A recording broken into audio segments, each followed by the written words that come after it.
Hello, Turtle family, and welcome to another episode of Into the Turtleverse with your host, Elisha Via Wagner. Hope you all have been having a good week so far. There's been so much going on in turtle news in the fandom, but for this episode this week, I'm actually going to focus on the newest title that came out, or the newest universe in the turtle metaverse, and of course I will be reviewing today. Hopefully it'll be a non-spoiler view, but no promises. So if you haven't read this issue yet, do be warned, there may or may not be spoilers. I'll try my best. So if you're afraid of having stuff spoiled, definitely put a pause on this video, read the comic, and then come back and listen to the video, just to be on the safe side. But without further ado, I will be introducing and reviewing Teenage Mutant Ninja Turtles, The Last Ronin, ReEvolution, issue number 1. Now, I know that's a huge title and a lot to say, so going forward, I'm just going to keep it simple and do ReEvolution. Simple, easy to remember, less of a mouthful. But yes, I'll be reviewing the very first issue that came out about a week ago. And before we begin to go into my brief review and some of the key things that I enjoyed about this issue, I just wanted to go ahead and go into a brief history of what led up to this issue, especially for those of my friends who are not familiar at all with the Last Ronin series, just to kind of give them a brief idea of what's going on, so when they do start to listen to these review videos, they can kind of get a general idea of, hey, what exactly are you talking about? None of this makes sense. Oh, now it makes sense. So, before we begin, of course, even though the issues that I'm going to be talking about are out of order as far as publication date, I'm actually going by continuity order. So, which is why you'll see, for example, The Lost Years being the first I talk about before going into The Last Ronin. It should be followed by the special issue and then ReEvolution, because that's kind of how the continuity plays out, instead of starting with like The Last Ronin and going back and then going back forward. So it's more streamlined, especially for those new to the Turtleverse. So of course, without further ado, let's go ahead and begin with a brief history of the first part of the Roninverse. And of course, that would be the title, The Last Ronin, The Lost Years. So, The Last Ronin, The Lost Years, it starts by following Michelangelo's training leading up to the events and the confrontation with Oroku Hiroto, interspliced with Caseymariejones, the daughter of Casey Jones and April O'Neil, mentoring the next generation of turtles, Odin, Moja, Uno, and Yi. And it also covers the missing 16 years between the deaths of Mikey's brothers and the events of the original Last Ronin comic. And it started long ago, after Raphael's death, that spilled the blood between Shredder and Splinter out on the streets. And so this prequel series kind of lets the lone ninja come to terms with his rage and emotions, his grief manifests as the ghost of his brothers, who following him around, keep calling Mikey out on his fallacies, keep giving him, crap, trying to keep him on track.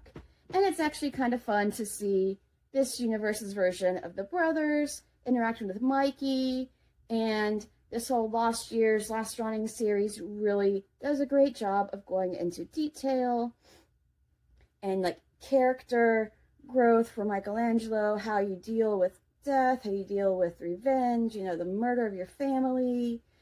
And it just does a great job, great character background development. I wish I could remember the words off the top of my head for it. Character study. There you go. I knew it'd come to me in a second. But anyway, so yes. So this kind of just like fills in the gaps between the death of Mikey's brothers and the events leading up to the last Ronin. So it's kind of nice to kind of see what happened before, what led Mikey on this journey of revenge to get revenge for his brothers and his family. It's a 6-issue series, and it's really good, really emotional. Artwork's amazing. So if you want to kind of start in the Lastronin universe, I definitely recommend picking up this title first before reading into the last Ronin. But at the same time, it may not hurt to read the last Roninverse and then go into this. Kind of interact, but for new people going on, probably easier to start with the Lost Years and then go into the last Ronin. Of course, if you have your different opinions and feel like it should be in the other order, please, by all means, leave them down in the comments. I know not everyone follows things in the same way. So, you know, as always, do you. Also, in this issue of this series, this also goes into the most part, like I said, of a character study of Michelangelo. You've got someone who's always been known to be really outgoing, heart of the family. You know, he keeps people together, he kind of makes light of everything.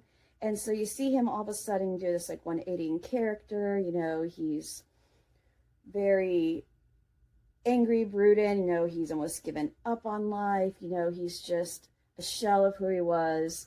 You know, the Uruko family pretty much murdered his family, so it takes a lot of, it's really hard on Michelangelo, especially one who's such a big heart, who so much love for his family and really keeps the whole family dynamic together. So in the series too, in these issues, you kind of see how his whole trauma that he's been through definitely defines him. Where at first he refused to pick up the blade after he failed to protect his family, and then he finally decides to pick up his blade again because of the unkind memories of his master that trigger him, and thus it sets him on his duty-bound journey to avenge his gland's death. And these issues kind of travel between the past, present, and future. The main story kind of goes into 2 different narratives.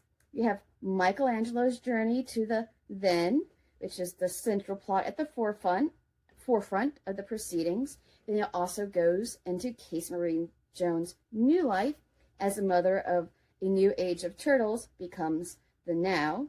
And then, of course, the story does jump back and forth between the then and the now, while also returning to the respective past, like small flashback moments. So it's definitely a way to really flesh out what happened within the past 16 years, leading up to the last Ronin, kind of the events after the last Ronin, before Michelangelo's journey. So it's a really great series to really give you more depth and background before you jump into the last Ronin. The last Ronin, it takes place in future New York City, where it is currently being ruled by Uruko Hiroto, the grandson of the Shredder and bastard son of Karai. And of course he is currently running the city with malicious fascism and totalitarianism. Mikey, as we found out through the Lost Years, who is haunted by the hallucinations of his deceased brothers, works to end Hiroto once and for all, especially since he blames himself for his brothers' deaths. The issue actually starts out with Caseymariejones finding Mikey about to attempt seppuku, but before he could commit suicide, he actually passes out from all the blood loss. And when he finally does wake up, he sees an older version of April O'Neil.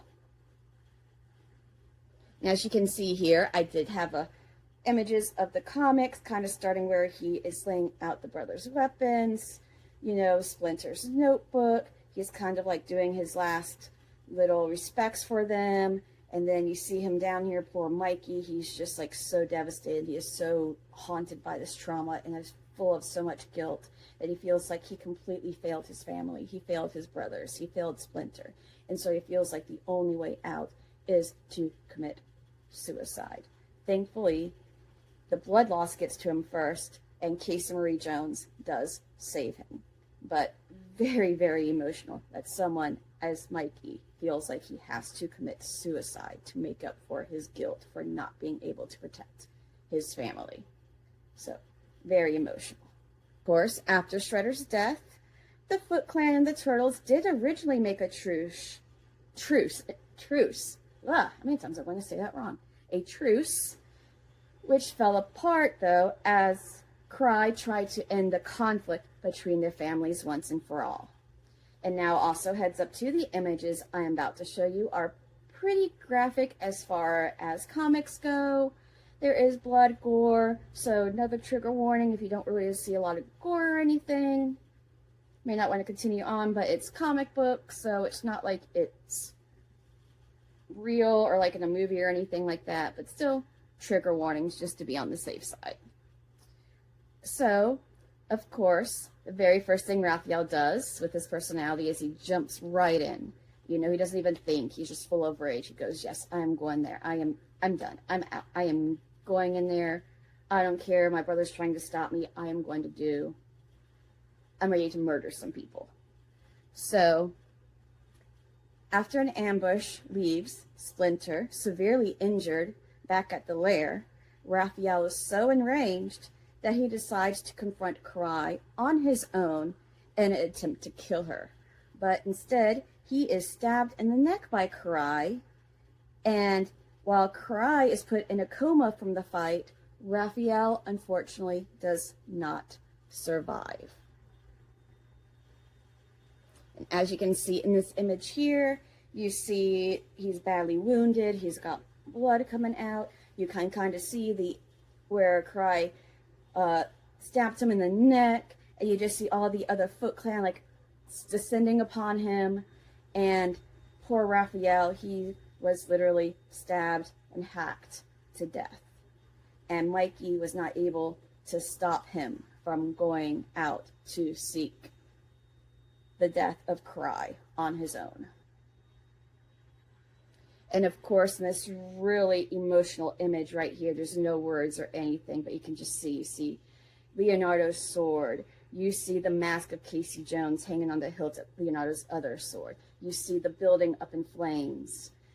There is no way Casey, Leo, or the Fugitoids survived. Their deaths were caused by an explosion when Fugitoid self-destructed to put an end to Baxter Stockman once and for all. And now, as I mentioned before too, there was supposed to be a truce between Cry and the Turtles for their family. And so Donatello and Splinter went to this meeting place to hopefully continue to talk of the truce, despite the fact that they probably knew it was also a trap. But they wanted to give the benefit of the doubt. So, as you can see here in this image, a deceitful, peaceful meeting that was set up by the Foot Clan ends up killing Donatello and Splinter. And as you can see here, they are pelted with arrows upon arrows. And this is probably one out of the 3 deaths of the brothers. This is probably the most emotional, because you literally see Donatello stepping in front of his father to take the brunt of the arrows to protect his father as a last effort to keep him alive. But unfortunately, that does not happen. And they both end up being killed brutally after an onslaught of arrows just came down and pelted them. And so Donatello died protecting the best he could of his father, which unfortunately was not enough. So this is definitely probably one of the more, all the deaths of the Turtle brothers were emotional, but this was definitely more of the emotional ones, because you can see Donatello being his character, being himself, doing what he can, really wanting to protect his father. And then they both end up succumbing to their deaths, no matter how hard they tried. And of course, with all these deaths here, you can definitely see how this would have a huge effect on Michelangelo, the remaining brother. He wasn't able to stop Raphael from going out. Leonardo and Casey Jones told Michelangelo to go back to the lair, to sit there and protect. He didn't want to. but Leonardo told him, yes, they got it. So because he left, Leonardo, Casey Jones, Fugitoid, ended up dead. Michelangelo tried to warn Donatello and Splinter that this would be a setup, but they continued on anyway. So Mikey feels responsible for the deaths of all of his brothers, even though he is not responsible because they did it on their own. But when you're dealing with grief and you're it's like survivor's guilt. You can't help but feel like, why am I surviving? What could I have done better? Why did I let this happen to my brothers with my family? Why did I end up surviving? You know, I should be with them, but I'm not. I'm alive. So, survivor's guilt. So, poor Mikey, he's definitely been through the ringer in this series. And, of course, I did another full shot, too, of the comics where you can actually see that the allies of Splinter and Donatello approach, and they see their bodies on the ground with numerous arrows protruding through them. And you can see in the very bottom image Donatello's bow staff sticking up from the ground with arrows in it. And you can just see the remorse from their allies. Like I said, when I read this issue the first time, there was definitely some tears shed, because it was heartbreaking. You know, turtles we love, and then seeing them like really murdered over a family feud that spanned generations upon generations upon generations. So, yes, definitely the way they portrayed the deaths and the survivor's guilt of Michelangelo in the series did a really good job, and this is kind of what sets him up on his journey to seek revenge against Hiroto for the deaths of his family in the last Ronin. So after the deaths of his brothers and his family, and he was also under the impression that April died in the explosion as well, so he left New York to actually live in solitude for a number of years. And all he had with him was Splinter's journal, along with the weapons of his brothers, which is why in different scenes you see him with, you know, the swords, the scythes, the nunchucks, the bow staff. He has all his brothers' weapons with them, and he uses each one of them. It's also his way of like carrying a piece of his brothers with them, despite the fact that he is having illusions of them haunting him and calling out his fallacies. So Mikey is just completely traumatized. The poor guy. It's heartbreaking. This whole series was really hard to read at first. Okay, so then of course Michelangelo is very successful in killing Hiroto and bringing honor back to the Hamato clan, of course, in the process of killing the last bloodline of the Uruko family. He ends up dying himself, but as you can see here in this end panel, he finally ends up back reunited with his father, his brothers, and Casey, where they're welcoming him with open arms. So it's kind of like a bittersweet, happy ending in a way, while still being really sad too, but he's finally reunited with his family. So it's definitely a happy ending per se, even if it was not coming about in a happy way, if that makes sense. Like I said, I'm also doing this unscripted, but using notes. So finally, here we come to the issue that sold out, and the second publishing sold out for pre-sales, ReEvolution, issue number 1. And just for a brief review, I really liked this new story where the turtles go into. This does take place 15 years from the events of the last Ronin. So these new generation of turtles are 15. They're teenagers. Caseymariejones, using the training from Master Michelangelo, who doing the last Ronin series, and the Lost Years did actually train Caseymariejones to be a better fighter. So using the skills she learned under Sensei Michelangelo, she's now able to sit there and train her new generation of turtles. And so she wanted to do it, as far as we know, to continue on the legacy that started with the Hamato family. And The new generation of turtles are great. I love their distinct personalities. You can kind of see some similarities to the original four, but at the same time, they're also really different. And I look forward to seeing more of their personalities come out and actually come into one of their own. But for now, I'm definitely like the story, the artwork is amazing. Granted, the trope they're using right now is pretty generic, you know, with the fall of the Foot Clan no more. It's the standard. You have different gang factions who are corrupted the city. It's gone all the way up into the government. You can't trust law enforcement. You can't trust the government. So Casey Marie Jones went ahead and created this resistance with, she has, you know, other people with her who are part of the resistance who fight for her. She leads them. They have a lot of respect for her. And even though she's training these four turtles, you know, to definitely be ninjas and help, eventually she comes to the realization that there's just not enough numbers anymore in the resistance to meet the amount of corruption that they have to fight. So she does have to finally let the turtles that she's been training for so long into the battle, despite the fact she doesn't want to. But they've been training their 15 years for this. And so, of course, this series is going to go into this new generation of turtles, this new threat, how Casey Marie Jones is leading these new generation of turtles to continue to go on ahead and fight to protect New York City. So, now that I've had my brief overview of the story and plot, I'm going to kind of go into some reviews, just basic of some of the scenes that I liked, with trying not to be spoilerish. I did, of course, once again remove all the text from the bubbles as well, so you can definitely go back and read. That's why I said trying not to be spoilery.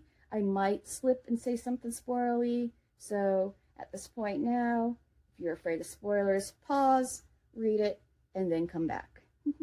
So the first image I wanted to show you was actually of a girl, Casey Marie Jones. And of course, I have here the picture of Casey Marie Jones. And just to give you a little bit of a background on Casey Marie Jones. So, first off, as you'll see, that I really enjoyed as I read through this series, was how much of a badass this Casey Marie Jones is. Not only is she leads the resistance, but she's got amazing ninja skills, you know, and not only that, but she does have some special abilities due to the fact that, yes, she is half human, half mutant, even though she was not actually exposed to the mutagen. And the reason why is that because according to April O'Neil and the revelations provided by the multiple tests that April O'Neil ran, who, sidebar, actually survived the explosion, but now she has a bunch of cybernetic enhancements. As to how she survived, that's also going to tie in with how Casey Marie Jones has some of her special unique abilities, which I'm about ready to mention right now. So, apparently, from the tests that April O'Neil ran, apparently herself and Casey Sr. had been irradiated, cannot say that word, irradiated. Okay, sorry, forget that word. So, after the test April ran, her and Casey Sr. had been exposed to the mutagen in the Turtles and Splinter's bodies since she spent so much time, both of them spent so much time with them all those years. I mean, in Lastronin is 100 years old, because that's how turtles are. So, many, many years with these turtles. So apparently, after spending time with them all those years in close proximity, somehow it had caused Casey Marie Jones to have mutant abilities at birth due to the fact that April and Casey had been affected by the mutagen from the turtles. And so, these unique abilities that Casey Marie Jones has is enhanced strength, speed, a healing ability, just like the turtles had. And these unique abilities that she had from birth only became stronger and increased as she got older. So that's why she is a half human, half mutant, due to her parents being so close and spending so much time with the turtles that I guess some of the mutagen shedded off into their blood. So in this next panel that we have here, we can see two of the new generation of turtles. Of course, one that's up close, you can see that is Uno. Uno is the brother, because there's two brothers and two sisters. You got Uno and Odin, who are the brothers, and then you got Moja and Yi, who are the sisters. But in this scene here, you can see a really close-up picture of Uno, who is the one close up front, the gray turtle, and then in the back, wearing the pucus green and gray colors, is Moja. And so you can definitely see how they definitely are not wearing the colored mask that all the other turtles in the past have used, but they very much have their own distinct look, distinct colors. Unlike Rise, where there are actual different species of turtles, these turtles here are not an actual species, but according to Kevin Eastman and the two other writers, they took a bunch of different turtle species and kind of like merged them together. So each turtle is a mixture of a couple of different species of turtles to really give them this unique appearance, so they don't have to worry about wearing the bandanas. And if you get a closer look at Uno right here, you can see part of his shell is protruding out. He's got the gray skin, and you know, he's really simple as far as his outfit goes. And I already mentioned something Moja in the background. And you kind of start to see a little bit of their personalities in here. You see Odin is pretty much giving Moja a little bit of crap because Moja's talking about how, you know, that even though they're rebels, it's no excuse to be stupid. And then Uno, of course, is like, well, that's what we're supposed to do. We're teenagers, and why are you complaining, Moja? This is your thing, because not only are you very morbid, but you're very rebellious, so I don't know why you even bother pointing this out. So it's kind of fun to see their little relationship back and forth between them. So kind of sort of reminiscent of Leonardo-Raphael relationship, but not quite to the extent of it so much. But I'm really looking forward to seeing what their other personalities are, but you still get a sense that even in the previous issues, Uno is definitely kind of more like the Leonardo traits, where he definitely takes his training more seriously. I believe he is supposed to be the leader. I'm not 100% sure on that yet. I might be Yi. I'm almost sure it's Uno. If you know for sure, please be sure to comment in the bottom. I'm sure it'll become more clear as more issues come out. But I'm almost under the impression that, yes, Uno is the supposed leader, even though there's really no leader or team cohesion yet, because they haven't actually been out in the field yet. But like I say, it's definitely a little fun back and forth between the brother and the sister. Now in this next panel here, you can actually see the other brother and sister. You have this really big turtle that's reading the comics. In the background is Odin. And his personality seems to be, he's pretty, like, you know, laid back. He's really calm, mellow, kind of sort of similar to Michelangelo in a way, but not quite as, you know, like party dude, excited type thing. Just more, he's more of a gentle turtle, which actually has more to do with Donatello's personality and the IDW continuity. Where, yeah, Michelangelo's friendly, you know, loves everyone, etc. Donatello's always been more of the gentle turtle. So he's kind of got both of the Michelangelo-Donatello thing going on. But he's definitely more laid back. He's definitely prefers not to fight unless he has to. And then, of course, we have the very small turtle, the other sister Yi, who's sitting down. And her personality is, you don't really see it in this issue, but you kind of see it in the Lost Years in the special issue, where she kind of does have some interest in technology like Donatello does, but we haven't really seen her use it too much. You know, really see her making any inventions or anything like that. But you can kind of probably see she'll be following probably a little bit more in Donatello's footsteps. Her personality is not really fully honed out yet, but I'm sure we'll get more on her history before then too. And even though it's not mentioned here, this kind of a spoilerish, but it turns out that all 4 of these turtles have the ability to talk telepathically to each other without even speaking out loud. So that's actually really, really cool that they can all have telepathic communication without talking out loud. So it makes it really easy for them to talk to each other while acting like they're paying attention to their mother and Sensei Caseymariejones. Also, too, as you can see in these panels here, this is not their lair. This is their secret lair, their hideout, because, as I mentioned before, they are all very rebellious. They do not like being in the lair with Caseymariejones and Grandma April. So they are always sneaking out of the house, going along the rooftops at night to their own secret lair, their secret hideout, where they can hang out and relax and just talk and hang out with each other without worrying about adults around. So I love the fact that they have their own little secret hideout and that all 4 of them have no issues being rebellious and going against Caseymarie's rules of you're not allowed to go out, you have to stay in here, you cannot go on the surface. And despite how many times that they constantly break this rule and she punishes them for it, they still go back out. So definitely love how all 4 of these turtles are very much teenagers and being very, very rebellious, which is something we have not really seen in almost all of the different universes of the turtles being kind of rebellious. Yeah, usually it's just Raphael, but this is the first time all 4 of them are actually being rebellious. So it's definitely fun, and I love it so much.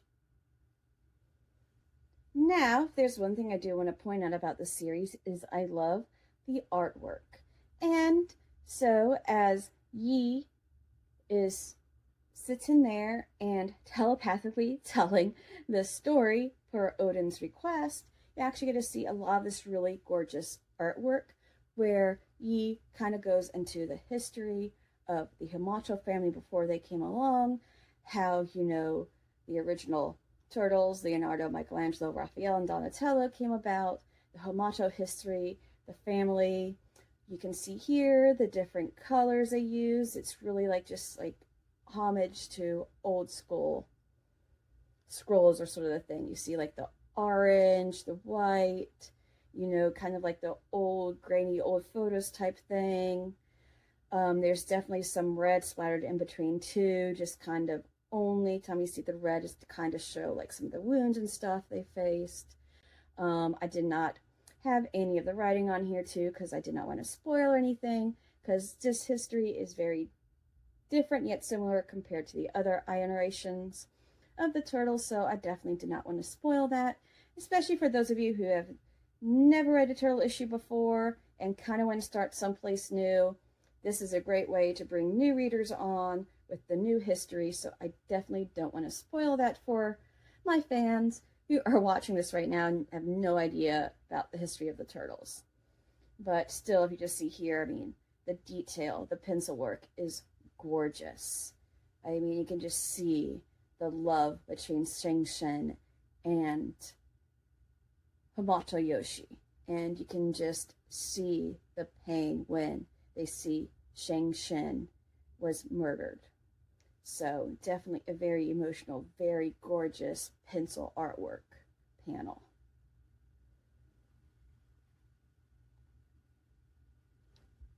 Continuing on with the artwork as she is continuing to explain the story. Now she's moving on to actually how the turtles came about and the rise of Urokusaki, aka the Shredder. And so now you see there's the orange is gone except for the word blocks, and now it's just more pencil work, grays, blacks, once again just a bit of red hair in there just to kind of highlight certain areas. You see the 4 turtles all sporting their red band, which is a homage to the very original Mirage run. And you see the different reds showing out too, like the cape that Shredder wears around his neck. You can see some of the blood and stuff, the red splattered on there too. So it's just enough to just kind of bring attention to some of the more important aspects while still not taken away from the amazing pencil art in this panel. Now in the final last panel, this kind of sit there and goes into the event in the last Ronin. And this is actually in color now, full color. The artwork's still really gorgeous. You can see up in the panel the 4 turtles. Then over there on the, trying to see if you're looking at it, it's facing me. So I'm trying to, you'll notice opposites, left, right, whatever. Directions are hard. Anyway, on the opposite side of the very top panel, you see Karai with all the Foot Clan in the background. And then in the panel underneath is where you see once again the deaths of the turtles. You see Raphael going down when Karai stabs him in the neck. And the next one over, you see Oroku Hitori leading the Foot Clan using the claws and that he got from his grandfather. And then of course in the next panel down, you see where Casey Jones, the Fugitoid, and Leonardo are blown away by the explosion. Panel next to that, once again, you see how both Donatello and Splinter die through numerous arrows.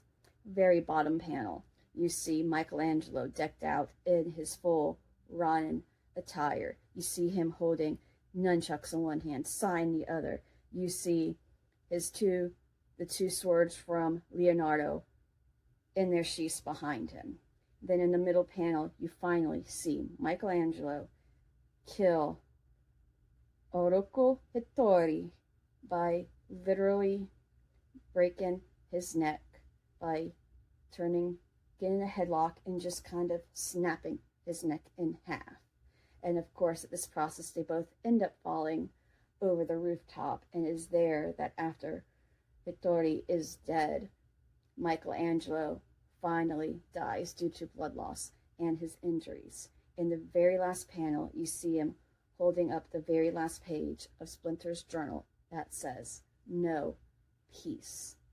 And they have a feeling that along with like family, this is also going to kind of be the underlying theme in this series going forward. It's like, now you have to sit there and continue our mission that we went through on trying to bring peace to New York City, to finally, so humans, mutants, everyone can finally live in a society where there is peace with everyone. And so, biggest thing is no peace. Continue on this fight to bring peace and love to everyone. Now, in this next scene here, what I really enjoy too is you see Caseymariejones going to an altar that actually is a homage, not a homage, excuse me, is, I have such a hard time with the English language and words. This is the second video where I'm like, words are hard. But anyway, it is a shrine dedicated to the memory of the turtles. So of course you see the frame in the background of the picture of the 4 turtles with Casey Marie's father. And then you see Splinter in the background, the 4 of them in their picture framed. You see that next to them, you see the 2 katanas of Leonardo's. You see the sai of Raphael's. Underneath that, you see Michelangelo's nunchucks. And then next to the katana, you also see the bow staff from Donatello. So all of their weapons are a part of this shrine. You see 3 candles that are constantly lit, and they do not let go, as another way to show the remembrance and the respect and the loss that she feels of her family, majority of them which she never got to know except for Sensei Michelangelo. And of course, underneath the candles, you see their 4 headbands of their colors laid out. And last but not least, you see the notebook that Michelangelo carried around with him, Splinter's notebook. And even though you can't really see the writing on there, you know that the very last page is still showing up with the words, "No peace." And that page is always constantly the one that stays up and in focus, which is why I really think that this is definitely their underlying theme. This is the motivation, is to bring peace, to continue the bloodline. So a very, very nice shrine dedicated to the memory of her father and the family she never got to know.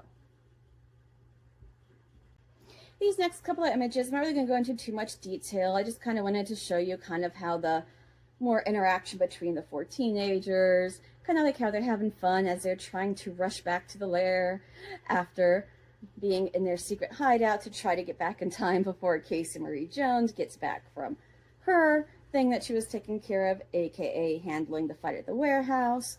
And so, of course, after landing, you can see them each doing their different poses, which is kind of fun, tongue-in-cheek, because it does show homage to some other comic books. In the very back, you see Odin kind of doing the whole Hulk pose, you know, where he comes down, he smashes the ground like Hulk smash, he poses.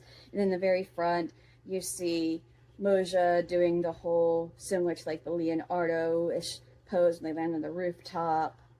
I'm not really sure what pose Uno's doing, but I guess you can see he's kind of like trying to keep his balance. And then, of course, you see Yi. She's kind of landing, trying to do like a bit of a spin as well, which kind of shows more of like Michelangelo's style, where he's always trying to show off by saying, yeah, you know, I'm going to land, but then go into a forward roll and then land on my feet successfully. So just kind of fun to see them doing their different poses and homages to like some of the other poses from not just the Turtles, but other superhero fandoms. Third to last panel that I wanted to share with you guys. And yes, I know I'm dressed for the video up front, but yet I'm wearing sleeper bottoms because who the freak cares? They're comfy and it's a Sunday. And I had a late night last night. But anyway, back to the actual review, which is what you're here to see. Not here to see me ramble about my clothing choices. But this is, I picked this panel specifically because you can actually see all 4 of the siblings in their fight, and they're actually holding their own really well. You can tell that they have been trained really well by Casey Marie Jones, who is using the skills she learned, not just from Splinter's journal, but from Sensei Hamato Michelangelo. And so, of course, you see up front Yi. Yi, you know, she's definitely using Donatello's bow staff while at the same time also using physical moves too, to try to sit there and kind of like push the guys away in her face. His face, excuse me, while at the same time using the bow staff to hit someone in the back, which is super cool. You know, she's doing this like pal thing, which is super fun to see. Then, of course, you see Moja in the background also using the bow staff, but kind of doing like a jump kick thing, and you see this one guy just like going through the air. So it's cool to see 2 of the turtles using the bow staff, of course, which is Donnie's weapon of choice. And you see Uno using the nunchucks, while at the same time, you know, physically sitting there and just kicking the crap out of this other guy. But then for some reason, you see poor Odin in the back is just kind of like frozen. I'm not going to go into spoilers because we find out what happens in the 2nd issue, and there's a bit of already a synopsis of what the next issue is, so I'm not going to say anything as to why he's frozen like that. But unfortunately, you do not get to really see Odin's style, but apparently there's a reason why he's frozen. And I will say it's not because he does not want to fight or he is frozen with fear, but apparently it's another reason why he's frozen. And I'm not sure what. We'll find out more in the 2nd issue. I'm trying to avoid spoilers, but since I also like to get a lot of my news and information from a number of my other turtle sources, it's kind of hard to not avoid spoilers, but in the end, unfortunately, we really don't get to see Odin's skill choice too much. It does look like that he had like one nunchuck in his hand, like he was ready to use the nunchucks. But regardless, it's still very cool to see these new generation of turtles kick some major butt. Now, this last image here is actually taken from the special issue of The Last Ronin, which was like kind of the tie-in between The Last Ronin and ReEvolution. So, but this is just a really gorgeous artwork where you see Casey Marie Jones holding the hands of Yi with her 3 other kids, very young turtles, you know, kind of looking off to her out of respect. And it's just very gorgeous. You can see the love and the respect they have for each other. The artwork is amazing. And it's just a very, very nice, gorgeous picture showing the family dynamic. So that is the end of my review of Teenage Mutant Ninja Turtles, The Last Ronin, ReEvolution, issue number 1. Next month, we'll have issue number 2. Definitely looking forward to hopefully seeing more of the Turtles' personalities. I kind of want to see what's going on with Odin, so definitely looking forward to that. And that will also be another review video I'm doing. I know previously I said I will be reviewing the second issue of the first volume of Saturday Morning Adventures, so that will definitely be sometime next week. So be on the lookout for that, because I am doing different review videos of different comic titles, which is why I have them separated. So you never know what your next video might be. It might also be another news update video. So just whatever I feel like talking about once a week. But anyway, I hope you enjoyed this. Once again, please leave any comments down below. You know, any criticisms, positive, stuff I can do better, stuff you like to see more, stuff you like to see less, kind of more what you want to expect. You know, please, by all means, I want all the feedback possible. I'm learning how to do this. Hopefully in the next couple of weeks too, I'll be able to announce the official news that I am actually going to be doing a podcast called Turtle Tracks with a good friend of mine, Jamie, who's going to be my co-host.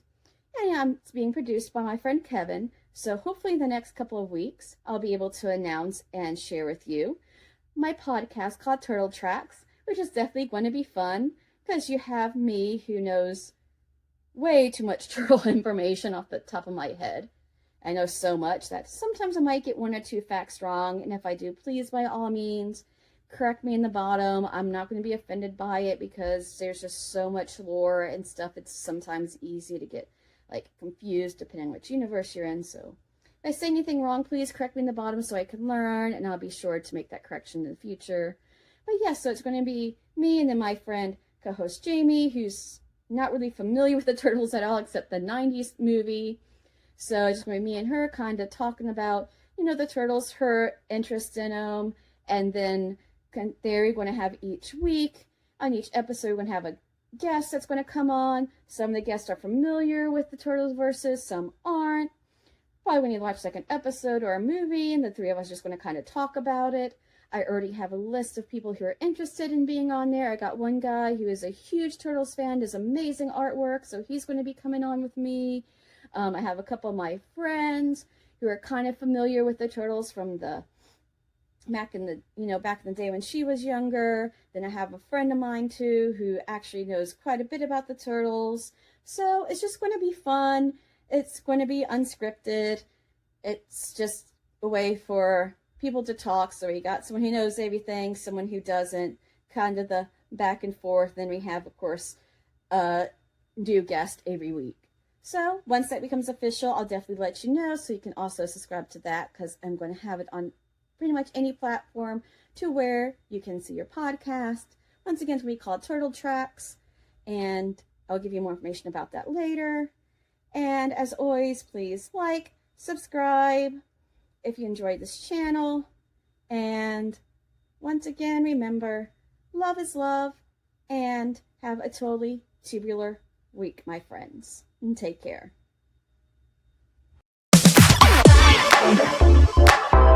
Thank you.